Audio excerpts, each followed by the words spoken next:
Yo tout le monde, aujourd'hui on se retrouve pour la review de l'épisode 5 de la saison 2 de l'Attaque des Titans.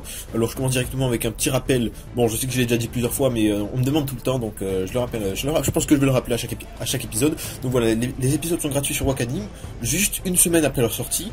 Il faut avoir un compte pour les voir, et je vous mets le lien dans la description pour justement aller voir les épisodes. Donc ça sort le samedi à 4h30 aussi au passage. Donc voilà, aussi on m'a demandé de vous parler d'un Discord de manga, enfin d'un Discord qui parle, où les gens parlent de manga dessus. Donc je vous mets le lien dans la description de la vidéo du gars. Moi personnellement j'y serai pas parce que j'ai pas trop le temps, mais voilà, on m'a demandé, donc c'est fait. Donc voilà, bon, on peut commencer à parler de l'épisode. Cet épisode était ouf, waouh, oh. Et encore, c'est même pas le meilleur épisode parce que je vais en parler à la fin, mais l'épisode de la semaine prochaine sera vraiment ouf. Il y aura des trucs de malade. Mais bon, cet épisode était génial. Franchement, ce début de saison de l'Attaque des Titans, c'est assez ouf parce qu'il y a rien qui me déçoit en fait. Je suis déçu par rien. Je trouve que tout est trop bien fait, limite parfait. Les animations sont exceptionnelles. L'Attaque des Titans, je pense, c'est l'animé qui a les meilleures animations qui existent. Peut-être pas les meilleures OST parce que bon, c'est vrai que les musiques sont incroyables, mais il y a quand même des bons autres compositeurs, genre Shiro Sagizu et encore d'autres, mais bon, c'est vrai que aussi ça fait un mélange de plein de bonnes choses, de très bons artistes, ce qui fait que c'est vraiment génial en fait. Franchement, cette saison est ouf. Mais on va commencer à parler d'épisodes, donc voilà. Alors, on commence l'épisode directement avec un flashback. Donc un flashback de justement quand ils étaient encore en entraînement, donc avant bien tous les événements qui se passent maintenant. Donc ils étaient encore, mais quand ils étaient même pas dans le bataillon d'exploration, juste quand ils s'entraînaient à l'armée et tout ça, les 3 ans qu'ils ont passé.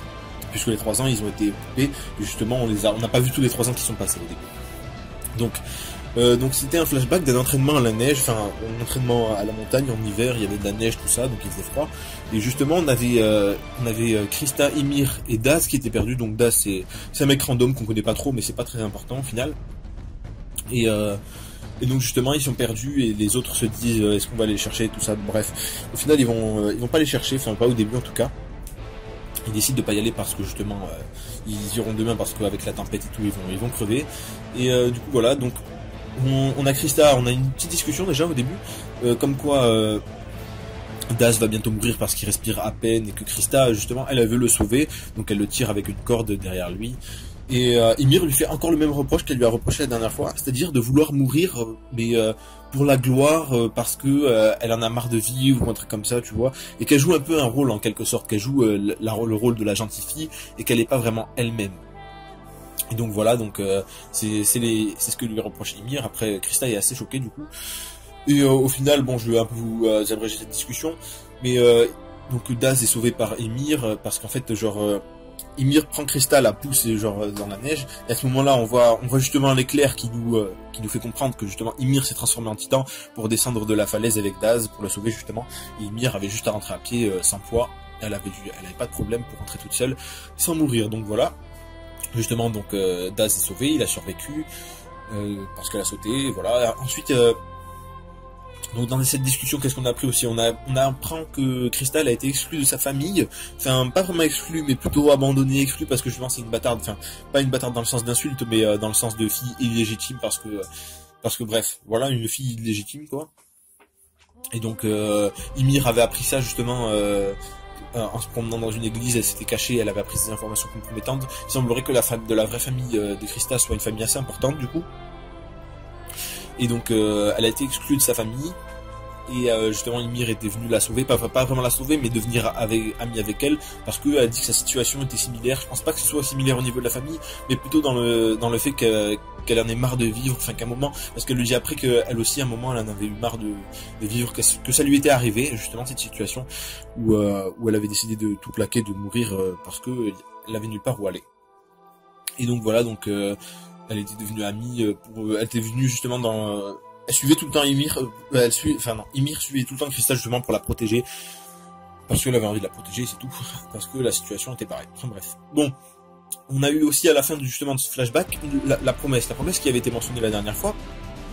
Donc la promesse, c'est justement Krista qui demandait à Ymir, mais comment t'as fait pour descendre de la falaise? D'ailleurs, je trouve ça un peu bizarre que les autres n'aient pas demandé comment ils ont fait. Enfin non, peut-être que les autres n'ont pas... Oui, non. En fait, si les autres n'ont pas demandé, c'est justement parce qu'ils savent pas qu'elle est descendue de la falaise. Et il y a que Krista qui le sait, puisque ça se trouve, elle leur a dit, moi je suis passé par le chemin normal et tout ça, enfin bref. Donc elle lui demande comment t'as fait pour descendre la falaise et tout, sans mourir avec Daz, et normalement il aurait dû mourir quand on voit la falaise, et c'est vrai qu'on se dit sans corde, sans pouvoir faire de rappel, comment c'est possible? Et donc justement Ymir lui dit pas que c'est un titan, mais elle lui dira le moment voulu, enfin pas le moment voulu, mais ils sont une promesse, la promesse que Ymir cite, c'est que justement Ymir dira son secret, donc le fait qu'elle soit une titan, dira son secret à Krista le jour où Krista portera son vrai nom, puisque là elle porte pas son vrai nom en fait, le jour où Krista portera son vrai nom et assumera justement son vrai nom, sa famille et sa vie, et donc ce jour-là elle lui dira son secret. Et donc c'est pour ça que la dernière fois justement elle lui parlait d'une promesse au moment de sauter. Donc voilà, ensuite on a un retour au présent, donc voilà, le flashback était assez mouvant, j'ai bien aimé, voilà. Un petit retour au présent, donc Ymir qui combat pour sauver les autres, justement elle avait sauté la dernière fois, elle s'est transformée en titan, et donc justement à ce moment-là, oui, on a Reiner qui voit Ymir et qui voit le titan, même Bertolt aussi. Et on a un petit flashback de 2 secondes qu'on avait eu aussi la dernière fois, mais j'en avais pas voulu parler parce que ça aurait spoilé selon ce que je disais. Donc voilà un petit flashback où justement on a un troisième ami de Bertolt et Reiner qui se fait tuer par Ymir, par le titan d'Ymir. Alors on peut se demander pourquoi, dans quelles circonstances, est-ce qu'ils savaient? Non, ils n'avaient pas l'air de savoir que Ymir était un titan.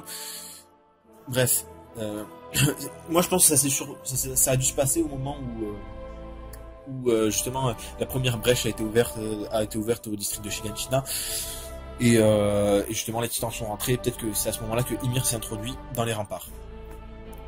Donc voilà, il semblerait que cet ami soit mort. D'ailleurs au passage, chaque détail compte dans ces épisodes. Franchement, quand moi j'ai lu le manga, mais je vous spoil pas, vous inquiétez pas, j'ai lu le manga et on se rend compte que vraiment chaque détail compte, même un simple regard. Quand on connaît pas, bon on va se dire il y a rien du tout, ça veut rien dire, mais franchement quand on connaît le manga, on se dit que tout est prévu, c'est vraiment chaque détail compte, c'est assez incroyable. D'ailleurs du coup il y a quelques Oscars à distribuer, bon j'en dis pas plus, hein, mais bon voilà. Donc bon, alors maintenant on apprend aussi que le titan de Ymir justement il peut parler. Donc à contrario justement le titan des reines ne pouvait pas parler, et donc on m'a dit que justement c'était parce qu'il avait pas de lèvres, alors je sais pas si c'est vraiment ça ou pas. Mais en tout cas, elle peut parler, bon, difficilement, mais elle peut parler. Et ça confirme juste une chose, ça confirme que le titan bestial, donc celui qu'on avait vu, qui lui pouvait parler couramment, sans problème, est un shifter. Donc lui aussi c'est un humain dans un corps de titan. Parce que justement les deux peuvent parler, donc ça veut dire ce que ça veut dire, enfin c'est prouvé du coup maintenant. Enfin c'est quasiment sûr en tout cas. Donc voilà, d'ailleurs son titan il est pas très grand, il est plutôt petit même en fait. Il est pas très résistant d'ailleurs, mais il est agile, il est rapide, donc il peut facilement bondir et tout ça. Et il a des crocs et des griffes aiguisées, tout ça, c'est grâce à ça qu'il attaque, justement il attaque à la nuque avec ses dents ou avec ses griffes et tout ça. Donc voilà, c'est comme ça qu'il se bat, mais il y a trop de titans justement pour qu'elle puisse gagner. Et donc à un moment d'ailleurs il y a Krista qui tombe, et Reiner la rattrape, et genre il la rattrape comme ça avec un bras à la cheville. Le mec il a une force de malade. Donc voilà, justement, on a ce monstre de force qui attrape Krista par la jambe pour la sauver. Et genre, il serre fort et tout, limite il va lui briser la jambe. Enfin non, il va pas lui briser la jambe, mais bon. Il serre fort, il lui fait même mal à Krista, la pauvre. Et justement, à ce moment-là, il a l'air d'être pas tout à fait lui. Enfin, je sais pas, il est un peu, sûrement peut-être dû à la colère du fait que Ymir, enfin, le titan d'Ymir en tout cas, ait tué son ami. Donc peut-être justement, ça l'a un peu choqué. Et c'est pour ça qu'il était un peu dans la lune et justement qu'il serrait fort Krista jusqu'à lui faire mal. Bon après il s'excuse mais bon. Il l'a quand même sauvé, donc voilà, c'est déjà pas mal. Donc ouais, on se demande aussi s'il est pas un peu fou, hein. Mais bon. Et donc après on a Krista qui se met debout là sur le rebord et qui justement elle inverse les rôles, elle fait un discours, elle dit à Ymir de ne pas mourir pour la gloire justement, alors que bon, c'est un peu elle qui essaie de mourir pour la gloire, donc elle lui dit de pas mourir pour la gloire, et que s'il faut que justement elle détruise la tour pour survivre et qu'elle puisse enfuir et tout ça, ben qu'elle le fasse, hein, elle n'a pas protégé la tour pour survivre et tout ça. Enfin, bref, je suis pas sûr que ce soit l'avis de tout le monde, hein, d'ailleurs. Donc voilà, donc justement Ymir c'est ce qu'elle fait, elle enlève les briques pour créer justement un déséquilibre sur la tour et que la tour tombe. Et donc à ce moment-là, Ymir elle monte et elle dit aux autres, c'est à ce moment-là qu'elle parle justement, qu'elle dit aux autres de s'agripper à ses cheveux, donc qui se cramponnent et tout ça, donc ils s'agrippent tous, et ils descendent justement, et la plupart des titans se sont fait ensevelir, même tous en fait, ils se sont tous fait ensevelir par la tour. Donc voilà. Mais le truc c'est que mais les titans ont survécu, quasiment tous je pense, enfin peut-être qu'il y en a certains qui sont morts, mais en tout cas la plupart ont survécu, donc beaucoup de titans ont survécu, et à ce moment-là, Ymir elle est déjà épuisée et tout ça, donc elle se fait bouffer, elle se fait dévorer, genre tout le monde est en train de lui bouffer son corps, et il lui bouffe ses bras, ses jambes, tout ce que tu veux, la tête et tout ça, enfin, ça devait vraiment être de la torture. Donc voilà, elle se fait bouffer par tout le monde, et là, on a une scène épique, cette scène elle est trop épique, la scène, c'est quand Mikasa arrive, et enfin, il y a Mikasa qui arrive en première, et après il y a le bataillon d'exploration, tout le monde arrive. Ils arrivent tous pour les sauver. C'est waouh, c'est énorme. Wow, cette scène est épique. Il y a des OST de malade. L'animation, l'animation elle est tellement au-dessus de la Toei. Non, c'est vraiment énorme, génial. Non, mais c'est vraiment la différence entre l'animation de cet épisode et la Toei, c'est la différence entre le ciel et la terre. Hein. Mais bon. Donc voilà, donc cette scène est épique justement, ils arrivent, ils tuent tous les titans, hop là, et donc voilà, ils font leur truc. D'ailleurs Eren, il est nul comme d'hab, enfin il arrive à tuer un titan, mais bon, il se chie après, genre ses grappins, il se mélange et après il se rate, il tombe par terre comme une merde. Ça change un peu des mangas où justement on a le héros qui est super fort et les autres qui sont un peu nuls, mais bon, là quand même il est nul, mais enfin il est pas si nul que ça quand même, il se débrouille bien, on va dire. Comparé aux autres, le truc c'est qu'il est un titan, donc il est fort. Si quand il se transforme en titan, il est vraiment fort. Donc voilà. Et Mikasa, toujours super stylé Mikasa, franchement. Voilà. Et je crois même qu'il y a Rivai. Non, Rivai on le voit pas justement parce que lui il est blessé, donc il peut pas combattre pour le moment. Il se bat pas. Donc voilà, et donc les autres apprennent justement que Ymir est un titan, ils sont méga choqués, enfin quand on voit leur regard c'est assez ouf, ils sont super choqués que Ymir était un titan. D'ailleurs on avait posé cette question, est-ce que Ymir est une ennemie de l'humanité ou pas, parce que justement elle savait qu'elle était un titan alors que les autres ne le savaient pas. Donc enfin que Eren, lui quand la première fois qu'il s'est transformé en titan, non, il s'est fait juste bouffer par le titan Père Noël là, et après il s'est transformé en titan sans faire exprès parce qu'il était déjà mutilé en fait, c'est l'autre qui l'avait blessé. Mais là Ymir elle le savait déjà qu'elle était une titan. Donc est-ce que c'est une ennemie de l'humanité? Ça c'est à savoir. Donc voilà, c'est une question là auquel il faudra répondre. Mais bon, si elle les a sauvés, c'est sûrement c'est pas vraiment une ennemie de l'humanité, mais elle doit avoir une raison justement pour pas l'avoir dit. Et justement Krista à la fin de l'épisode, elle respecte sa promesse justement en disant son vrai prénom qui est Historia. Donc voilà, donc le titre de l'épisode qui était Historia, et bien Krista c'est Historia, d'ailleurs un prénom pas mal, je trouve ça un peu mieux que Krista quand même. Mais bon voilà, pas très important. Donc voilà, c'est tout pour cet épisode, en tout cas pour enfin je vais parler de la review un peu après, mais d'abord bon je fais une petite conclusion. Donc cet épisode était génial. Bon, la scène où le bataillon d'exploration il arrive, c'était vraiment ouf, c'est incroyable. J'ai trop kiffé. Franchement, j'étais devant mon écran, je gueulais pas, mais enfin, c'était limite quoi. Franchement, c'était trop bien. C'était exceptionnel. Franchement, des animés comme ça, on en a pas beaucoup. On a aussi My Hero Academia. Je vous conseille de le voir, My Hero Academia en ce moment. Ça sort aussi le samedi. Et franchement, c'est pas mal. C'est vraiment bien. Il y a de la hype et tout, mais je préfère quand même un peu la tactique. C'est un peu plus mon truc. Donc voilà, cet épisode était génial. Animation de ouf, c'était de ouf.